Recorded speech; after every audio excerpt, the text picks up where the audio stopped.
हमारे से कोनो गलती भइल हो गया, आप सब क्षमा करब।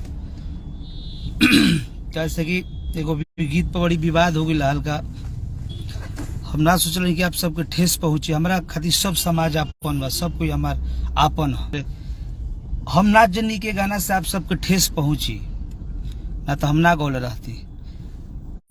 ठीक बा, भले आप सब गाड़ी हमारे बहन माई के देतनी, वो सब नाराज नहीं कि हम गलती के ओकरा के हम अपन क्षमा मांगतनी कि हम वो गाना डिलीट कर लेनी। और हम ना जनी कि आप सबका इतना बड़ा ठेस पहुंची। हमारा खातिर सब पार्टी, सब लोग, सब कास्ट के लोग हमरा के प्यार करेला, वही लोग के बदौलत हम बानी।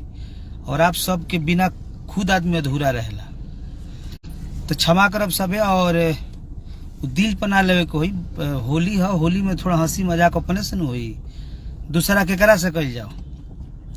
गलती हो गई ओकरा के आप क्षमा मांग लेनी। होली बुरा ना मानो, होली है मान ले कि देखी एकरा पहले बहुत सारे कलाकार लोग गौले, आप सब उठा के देखो तो बहुत से कलाकार लोग बड़े बड़े गौले बा लोग राजनीतिक पर होली, तो वही लोग के देख के हम गा देनी। हम ना जानी कि आप सबके ठेस पहुंची, मगर हम ओकरा खातिर क्षमा प्रार्थी बानी आप सबसे। और दिल पर आप सब बात मत ले, वो गाना को हम डिलीट कर दे।